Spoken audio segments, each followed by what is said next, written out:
All right, folks, listen up. On today's episode, we're doing some science, baby.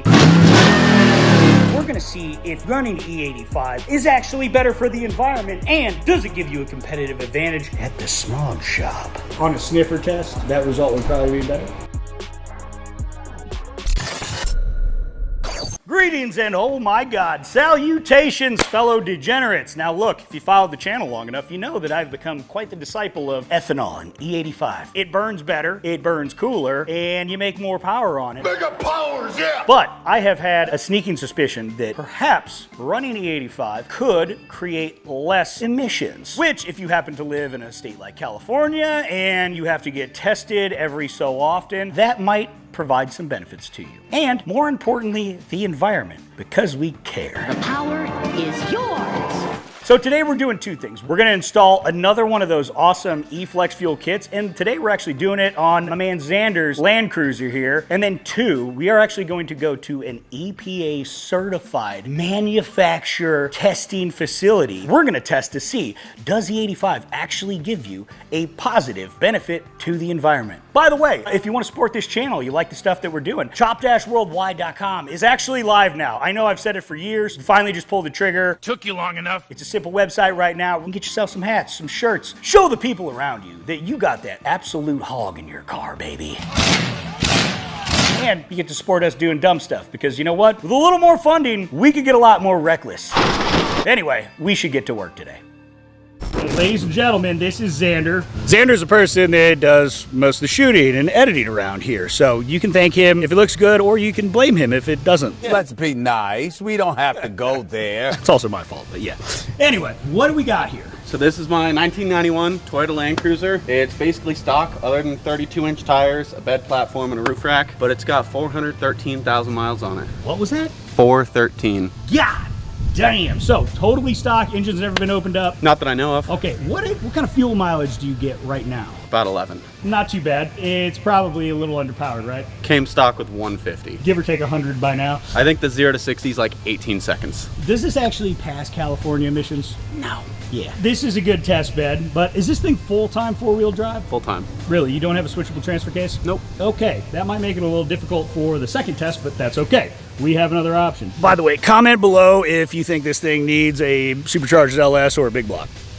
I'll let you hold that. You're better at that anyway. Here's what we got going on. We are gonna install one of those EFLEXFUEL kits on this. So, let's pull this thing in the shop. We're gonna do an install. Oh yeah, you hear that thing clacking. Yeah, you might have a little bit of a tick there, brother. Yeah, it needs a valve adjustment. Yeah, no big deal, no big deal. Tell you what, we'll put some of that, put some gear oil in it. That should probably fix it up, right? Some Lucas. Get the shit. Let's go. Boom. So, the boys just pulled up. Perfect timing. We can get to work. I'm ready, let's go.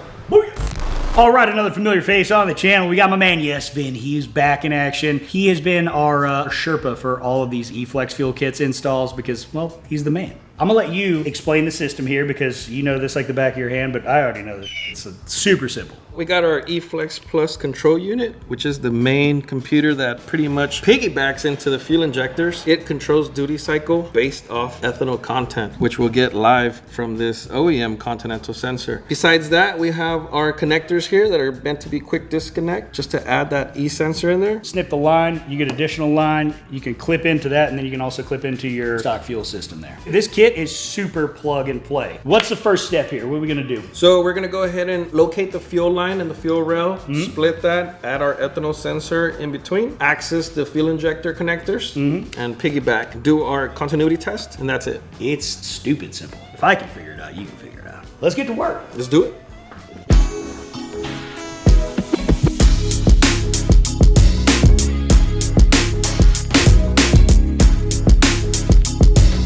So in order to get to the injectors on these, you don't have to take the manifold out like I was starting to do. All you gotta do is pull the throttle body and the intake tube off, and you have access. Trying to work in comfort here, baby. Oh man, this thing is oily AF. Jesus. It looks like Exxon Valdez down here, okay? You got about 15 quarts of oil on the bottom of your truck, you know that, right? Yeah, if it's leaking, it's got oil. Yeah, that's how you know she's got oil. What are you seeing down there? Just a bunch of oil. So the inlet to the fuel rail is metal. We're gonna go ahead and use the return in this case. Pretty much gonna cut into and then add 2 quick disconnects and the ethanol sensor right in between. Right there. Holy shit, made a first sale. On the website? Yeah. Yeah, celebrate Oh that. my God. Look at that. If you are Alec, thank you for being our first sale. You know what? Didn't even announce it publicly that the site was live up until like this point here. So shout out to you, bro. Appreciate you. Support dub stuff. Now, let's pull this stupid engine out and let's put something hog in it, okay? Let's go. All right, so we just did a polarity test. We set our multimeter on polarity there, make sure it beeps. We faced 2 fuel injector female connectors in the same direction, and then we probed both on the left and then both on the right. And this one ended up being the ones on the right that actually have polarity. That's where our red power wire is gonna go. So the red goes to the polarity. Red to Polaris? We gotta do a side-by-side soon. You don't have one of those? No, dog. They need had one of space for those. it. What the fuck am I going to do with a side-by-side? This is why we need you to support the channel, okay? Because this shop is completely out of space. Can't park on the street, it'll get stolen. Fast. Dude, where's my car? We had said that red was on the right. I like to just put it in, red wire in there, and double check that I'm gonna end up on the right side. Because like I said, as you're building it, you flip it, it gets a little confusing. Yeah. So if you're looking at the side that has the clip, we know it's the red side's going to be on right. We're going to use that little clip mark as our guide. And then when you do pull it in, make sure you click it all the way in so it doesn't come out. I didn't click one in the right way when we did the Raptor. The Raptor, yeah. But it was easzy. And then the app actually tells you if you don't have an injector firing, it'll be like, hey, dummy, number 6. You didn't plug that shit in right. Go back. The red heat shrink means this is cylinder number 1. This is what powers the unit overall. It'll be in this order. Cylinder number 1 is yellow, 2 is green, blue, purple. And then we use our extension wires here, number 5 and number 6. And it matches in the app.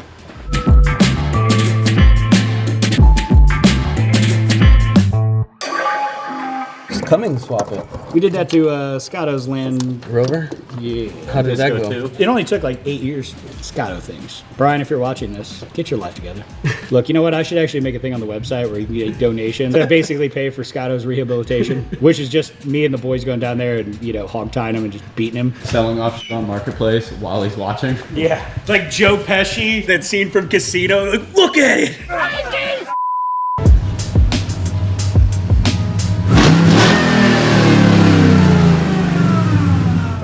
While we're waiting for that install to happen, I figured we'd do a little update on the Raptor here. Now, we have put like 8,000 miles on this kit so far. Fuel economy, it is still better with the 85. What's crazy is when we changed the spark plugs and wires, now it's somehow getting 12.5 miles to the gallon when I was getting about 11.8 on E85 and straight up 10 on 91, 89, whatever. For some reason, it didn't matter on regular fuel. Basically 10, sometimes 9.5 miles per gallon. Another thing is that it does continue to run flawlessly, fires up perfect. I have left it sit for about 3 weeks at a time and fired it right up. Haven't had any problems like that so far. Obviously, I'm a fan here. California gas prices right now being like $6.50 to basically $7 a gallon for regular fuel. E85 is still at $2.89 a gallon. This thing has been saving me easily $1,000 a month. So for $800 for the kit, it is paid dividends exponentially. We're gonna slap this on that EPA certified regulated dyno emissions testing deal. We're gonna see what the difference is between what it does on E85 as far as emissions are concerned with cold start, running it through like highway tests, whatever they do, it's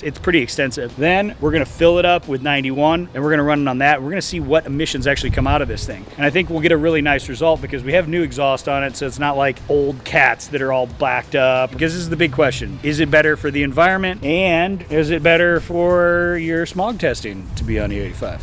We're gonna learn.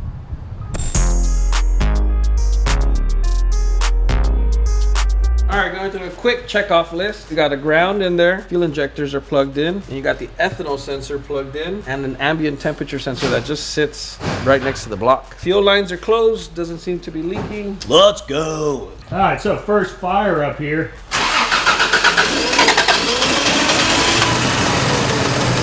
Oh yeah, baby.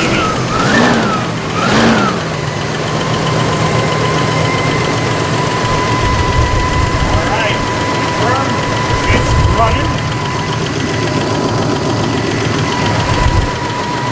Yeah. So So right now we just filled everything up with ethanol, so give it a minute and then you'll start to see that climb. We only put about 5 gallons in, but you can see it climbing right now.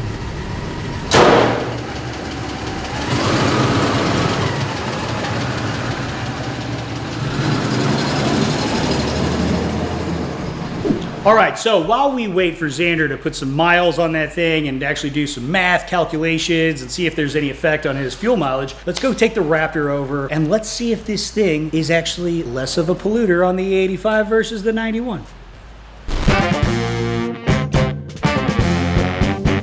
So right now we are at Tovatt Engineering. This is an EPA certified shop where they do testing for manufacturers to make sure that their new vehicles are actually going to pass the EPA regulations and stuff like that. So right now we're getting the car strapped up to the dyno. We're going to test the emissions on 91 and we're also going to test the 85 and we're going to see, is there a difference? Does the 85 actually make your vehicle run cleaner? Is it better for the environment? Will it also help it pass smog? Let's find out.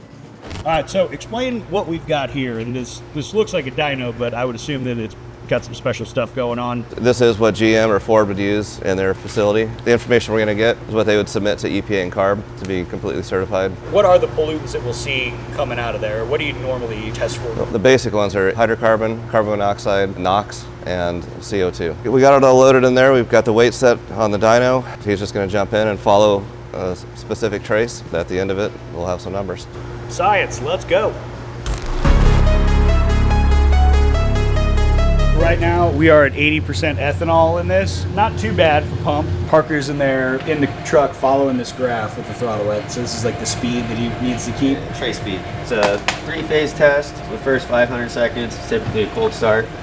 So right now, we're reading that bag. We're zeroing out the analyzer right now. And then now it's going to inject it with span gas, which is a known amount. Normally, they would do a full cold start. This is a 12-hour soak, so we prepped it the day before. Test the next day. We're going to zero out the analyzer again, and then we're going to inject ambient air. So we read a background of the air in the room, and then we'll be reading the sample that we pulled for that 500 seconds. So we're pulling the exhaust. It's called the CVS system. Carbon, we got 25 in the first bag. Full for a hot start. NOx, about 40 ppm. This is reading a ppm, parts per million, and then CO is 132. Okay, so what does this look like to you as far as a hot start goes? For a hot start, it's pretty clean. Nice. Again, these are aftermarket high flow cats. It's not like big, OEM cats. Normally, if you restart at hot start, right? Will you see those numbers jump up? It would be, no, it'd probably go down a little bit more because the cats are cooling off. The cats will be hotter, so it'll be easier for them to light off after hot start crank. This is not normally stuff we deal with in my world here. It's usually who cares, send it, More of an afterthought in the performance world, but, doing science for the environment.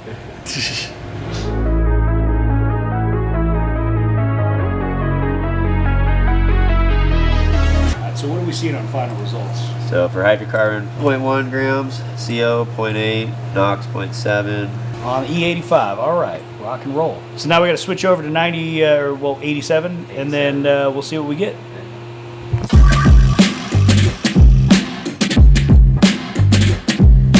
All right, so now that we got all the 85 out of it, we're throwing some 87 octane into it, see what she do.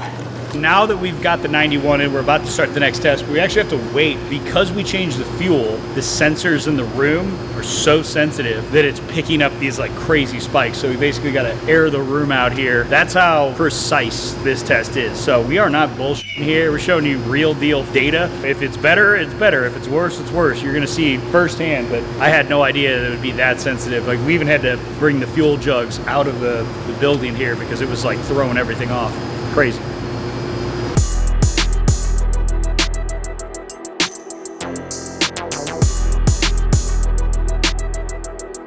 All right, so we've got our back-to-back testing here. 87 octane versus E85. So this was the E85, right? Yeah, the first test we ran. THG, so that's your unburnt fuel. So we got a lot less unburnt fuel. We're gonna look at grams per miles. We're 0.23, 0.27. So you're having a lot more pass through with normal fuel. Yep. CO, that's your combustion. Burning a lot more with the E85. So 0.9 to 1.3, and then NOx. That's like your detonation, so when it's lighting off. And so we got 1.6 to 1.2. So is this a better detonation? Yeah, because you can see in your CO, you're actually using more fuel, but burning more, but efficiently. Yes. So the end result here is that E85 does burn more efficiently in this application. Yes. All right, so with E85, you're running, it's more efficient. It's going to burn a cleaner combustion. However, you're going to be burning about 33% more fuel, but it is cleaner overall except for the CO. And CO is basically the amount of fuel that you're burning. So on a sniffer test, that result would probably be better? If your problem's hydrocarbon. Okay. This is not like a professional advice thing here. But like if someone were to be slightly out askew with a vehicle and then they started to use an E85, do you think that there'd be a possibility that that test might pass? Yes, it would definitely help. It'd be a little bit of an advantage. We like a competitive advantage around here. Performance enhancing drugs for your vehicle. Well, boys, thank you so much for letting us do this. I appreciate you. There you have it. We did science today. We learned a few things. I hope you've learned something here too. So here's our results and our findings, right? E85, can it help you pass a smog test, or does it make your car run cleaner for the environment? Apparently, yes. Can we legally tell you that it does and it's a way to get around smog test? No, but take what you will from that. Now, on Xander's FJ80, this thing has been through about a week and a half of testing, and so far, fuel economy, it's about the same. It's a little bit worse on E85, but at the end of the day, it's half as much to fill the damn thing up. So, savings are abundant thus far. If you want to pick up one of these kits for yourself, you go to EFLEXFUEL.com, plug in whatever your vehicle is, and you can use code CHOPLORD at checkout and get $100 off the kit. So, save yourself some coin. It's an easy install. Apparently, it's better for the environment. It might even get you out of a sticky situation.